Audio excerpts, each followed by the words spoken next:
ہمارے استاد محترم فقیہ الامہ مفتی اعظم پاکستان محدث کبیر حضرت اقدس مولانا مفتی ولی حسن صاحب رحمۃ اللہ علیہ جب امریکہ تشریف لے گئے تھے تو اتفاق سے ان کا قیام اس جگہ کے قریب تھا جہاں ایک بہت بڑا انسٹیٹیوٹ تھا اور ایک مچھلی سینٹر تھی، اور حضرت نے جا کے ملاقات کی ان سے، پتہ چلا کہ یہ ہر قسم کی مچھلیوں کی تحقیق کرتے ہیں۔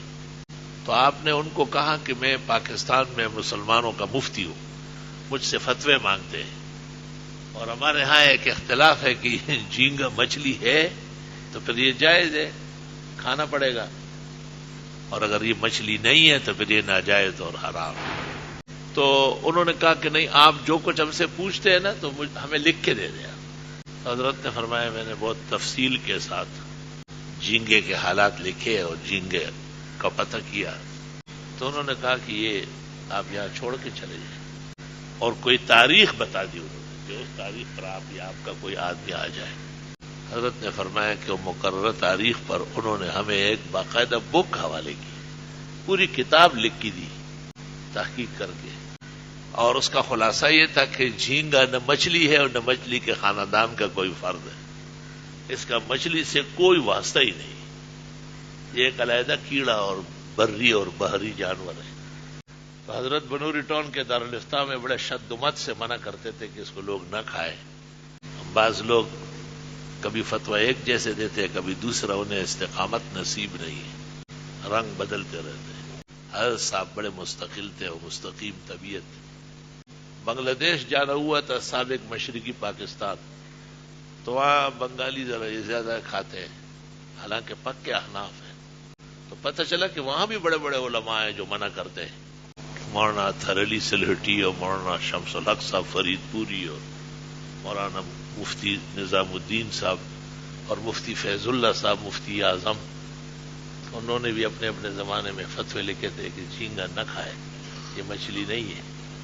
لیکن جھینگا خوروں نے ان بڑے بڑے علماء کے فتووں کو دبایا، اور غیر ضروری اخباری طرز کے جو مولوی تھے ان کے فتووں کو ہوا دی، اور اس پر ایک کتاب جمع ہوئی ہے، التبیان فی حرمت الروبیان، روبیان کہتے ہیں اس کو عربی میں جھینگے کو۔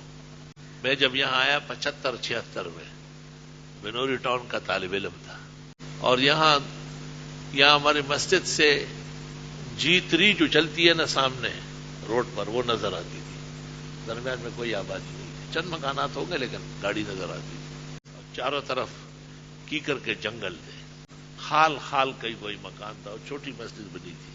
تو ویسے تو میں بنوری ٹاؤن میں رہتا تھا تو وہی کھاتا پیتا تھا، نمازوں کے لیے آتا تھا، لیکن جمعے کے دن چونکہ یہاں جمعہ پڑھانا ہوتا تھا، سخت ترین لمبا دن تھا، اور میں نے بڑے بڑے بال تھے وہ بھی منڈوائے تھے، اور یہاں مسجد کے جو صدر صاحب تھے اور کمیٹی کے بڑے تھے ممتاز بیگ صاحب، اللہ ان پر رحمت نازل کرے، اور ان کی اور ہماری خطیات تقصیرات معاف فرمائے، اور انہیں جنت الفردوس میں اعلیٰ مقامات نصیب فرمائے۔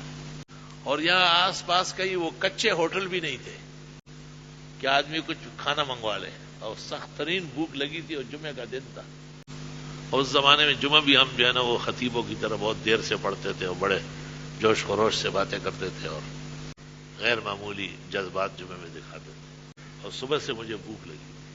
اینڈ ٹائم پر جب میں یہاں تقریر کے لیے آ رہا تھا، آدھا گھنٹہ باقی تھا، تو ممتاز بیگ صاحب ایک برتن پکڑے ہوئے بریانی کا، اور ایک ان کا دوست فرقان صاحب، اللہ غنی کی رحمت کرے، وہ ایک برتن پکڑے ہوئے ہیں، اس میں کیما ہے، اور ان کا بیٹا ساتھ ہے، وہ دسترخوان میں روٹیاں ہیں۔ میں نے سمجھا کہ دعا قبول ہو گئی، اور یہ کھا کے جمعہ پڑھاؤں گا، بڑا مزہ آئے گا۔ لیکن میں نے پوچھا کہ کیا ہے، کہا جھینگے کی بریانی اور جھینگے کا قیمہ۔ میں نے کہا جھینگا تو حرام نہ جائے گا۔ اچھا کوئی گنجائش نہیں؟ میں نے کہا نہیں کوئی گنجائش نہیں۔ تو بیٹے سے کہا اچھا اس کو لے جاؤ، مناسبت کے لیے نماز کے بعد کوئی اور چیز لے آؤ۔ وہ جو 75 میں لے گئے واپس ابھی تک نہیں آئے۔ تو میں کبھی کبھی کہتا ہوں کہ کوئی گنجائش ہوتی تو اس دن میں چپ ہو جاتا، لیکن چونکہ مجھے جھینگے کی حرمت و مانگ دہل معلوم تھی، اور میں نے کبھی بھی نفس کے لیے، ذات کے لیے، خواہشات کے لیے شریعت کا سودا نہیں کیا، اور اللہ ایسے لوگ مجھ سے پیدا بھی نہ کرے، میرے شاگردوں میں بھی ایسے بے ضمیر نہ ہو۔ لا الہ الا اللہ، یہ ایک حیران کن واقعہ ہے جو آپ کو سنایا، شاید ممبر سے اس سے پہلے کبھی نہیں سنایا۔ تو بعض حضرات کھانے پینے میں بہت کمزور ہیں۔ ایک جگہ میرا جانا ہوا، وہاں لوگوں نے نماز اور تقریر کے بعد سوالات کیے، جیسے یہاں جمعے میں سوالات آتے ہیں نا، اس میں یہ سوال بھی تھا کہ جھینگا مچھلی ہے یا نہیں۔ میں نے کہا مچھلی نہیں ہے۔ پھر کہا جائز ہے، میں نے کہا حنفی فقہ میں حرام نہ جائز۔ تو میرے ساتھ ایک اور بڑے عالم تھے جو بنوری ٹاؤن میں بڑے علوم و فنون کے اچھے استاد ہیں، ہمارے سفران ہزاران ساتھی ہیں۔ اس سے کسی نے پوچھا کہ مکروہ ہے یا حرام؟ اس نے کہا مکروہ ہے، حرام نہیں ہے، ذرا تھوڑا سخت چلا ہے۔ میں نے سن لی، مغل کو پتا ہے اس کے علاقے میں جلسہ۔ اتفاق سے ایک دن چھوڑ کر اگلی رات ایک اور بیان تھا اسی علاقے میں، اور مولانا بھی ساتھ تھے۔ میں نے کسی کو کہا کہ تقریر کے اخیر میں دوبارہ پوچھو تاکہ دودھ کا دودھ اور پانی کا پانی ہو جائے۔ وہاں بیان ہوا، بیان تو کسی اور مسئلے پر ہوا۔ اخیر میں کسی نے دریافت کیا کہ جھینگے کے بارے میں ہم نے اب تک سنا ہے کہ یہ مکروہ ہے، اور بعض علماء اس کو مچھلی کہہ کے کھاتے ہیں۔ آپ نے اس دن شریف آباد کی جامع مسجد میں اس کو حرام ناجائز کہا ہے۔ میں نے کہا کہ ایک تو فتاوی عالمگیری جلد پنجم فصل فی الکراہیت میں ہے، قال محمد بن الحسن کل مکروہ عندنا حرام۔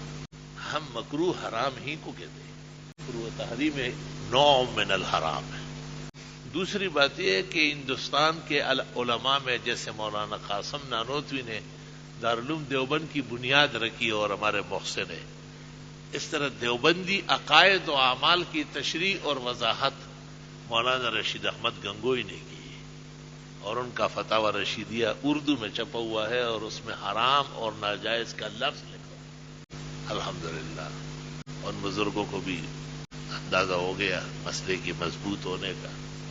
مچھلی خور جو ہے، گوشت خور ہے، وہ اس کو مچھلی بنا رہا ہے، اور بعض مذاہب نے بھی شرارت کی ہے انہ من السمک لکھ کر، ان پر اعتماد کر کے بعض بزرگوں کا خیال تھا کہ شاید یہ بھی ایک قسم ہے، لیکن تحقیق سے پتہ چلا ہے کہ نہ یہ مچھلی ہے اور نہ مچھلی کے خاندان کا کوئی فرد ہے، یہ ایک اجنبی کیڑا ہے۔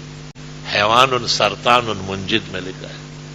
فقیہ الہند اور محدث الہند مولانا رشید احمد گنگوئی فتاوی رشیدیہ میں کہتے ہیں یہ خشکی کا جانور ہے جو جگہ جگہ پانی میں بھی آباد ہے، مذہب حنفی میں حرام اور ناجائز۔ السلام علیکم جی دوستو، آپ نے دیکھا اور سنا شیخ مفتی ظہور ولی خان رحمۃ اللہ علیہ کو کہ شیخ مفتی ظہور ولی خان رحمۃ اللہ علیہ کیا بیان فرما رہے تھے۔